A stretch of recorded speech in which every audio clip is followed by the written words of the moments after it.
Washington, Reuters, President Donald Trump will declare that China and Russia are competitors seeking to challenge U.S. power and erode its security and prosperity, in a national security strategy he will lay out in a speech on Monday.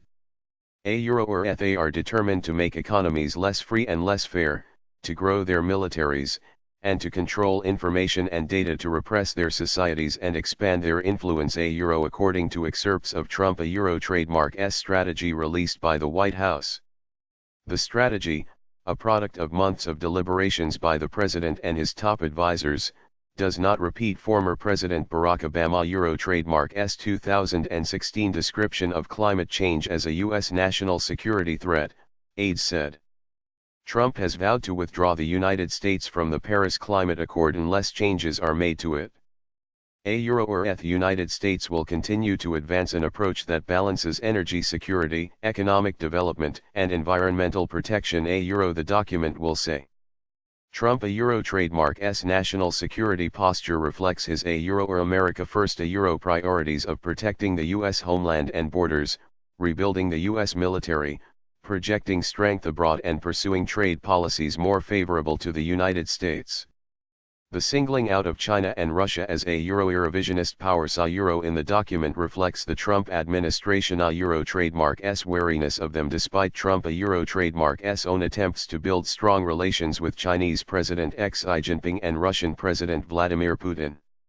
A senior administration official who briefed reporters said Russia and China were attempting to revise the global status quo, Russia in Europe with its military incursions into Ukraine and Georgia, and China in Asia by its aggression in the South China Sea.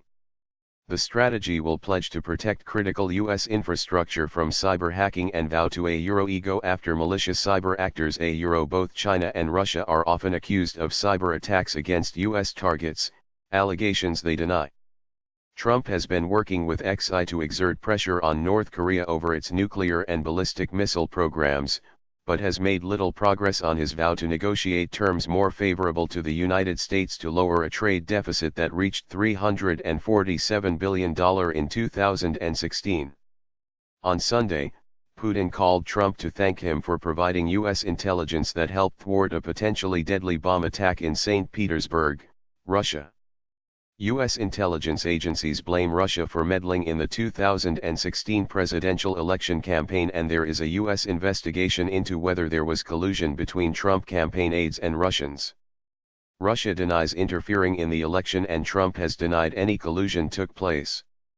False primazia trademark. The document will say, according to the excerpts, that competition with China and Russia requires Washington to rethink policies based on the assumption that engagement with rivals and including them in international institutions would turn them into benign actors and trustworthy partners. For the most part, this premise turned out to be false. The document says. The strategy will also cite North Korea, Iran, and Islamist militant groups as threats to U.S. interests and will single out Pyongyang for seeking biowarfare. As missiles grow in numbers, types, and effectiveness, to include those with greater ranges, they are the most likely means for states like North Korea to use a nuclear weapon against the United States. North Korea is also pursuing chemical and biological weapons which could also be delivered by missile. The document will say.